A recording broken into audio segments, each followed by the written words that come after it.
வந்ததுல இருந்து பாக்குறேன். எதுக்கு உம்முன்னே இருக்கீங்க? அது வேற ஒன்றும் இல்லைக்கா. என் நிச்சயம் நின்ன சோகத்துல இருந்து மச்சான் இன்னும் வெளியே வரல போல. அட விடுங்க மச்சான், இதெல்லாம் ஒரு விஷயம் நினைச்சு வருத்தப்பட்டுக்கிட்டே இருக்கிய. என் அண்ணனுக்கு குரலி வித்த காட்டுவாங்கன்னு தெரிஞ்சும் இம்புட்டு தூரம் எல்லாத்தையும் எடுத்து போட்டு செஞ்சே இல்லை. அதுவே பெரிய விஷயம்தான் மச்சான். நீங்க சாப்பிடுங்க.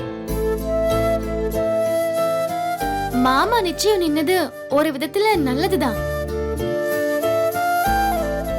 ஏண்டி அப்படி சொல்ற? அம்மா, ஆமாம்மா, அந்த அத்தை பெருசா மாமாக்கு ஒன்னும் செட்டே ஆகல.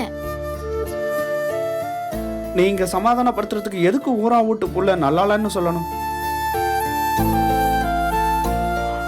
இத பாருங்க, எனக்கு எந்த கவலையும் எந்த பிரச்சனையும் இல்ல. பேசாம சாப்பிடுங்க. மயில, ஏமா அந்த சாம்பார் கொடு. கொடு மீனா, இந்தாங்க கொடுங்க. ஓ, ஷார்ட்கட்ல வருதா? அக்கா மணக்க மணக்க சாம்பார் வச்சிருக்கு. அதை ரசிச்சு ருசிச்சு சாப்பிடாம கண்டதையும் பேசிக்கிட்டு. கொடுங்க கொடுங்க.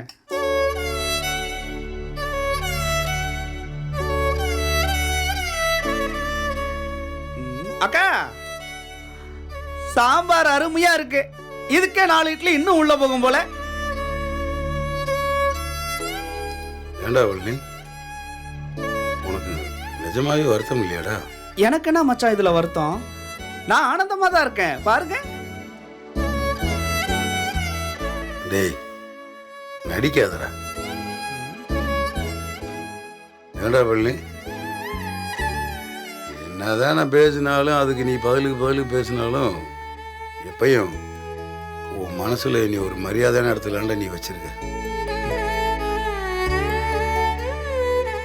அதே மாதிரி நானும் உன் மேல ரொம்ப பாசம் வச்சிருக்கேன்டா.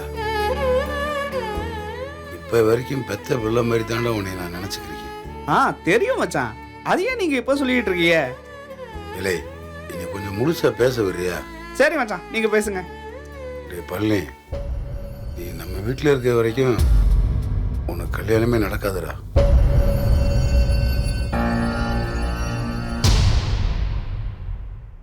அதனால இல்லடா, நீ உங்க வீட்டுக்கே போயிடுறா.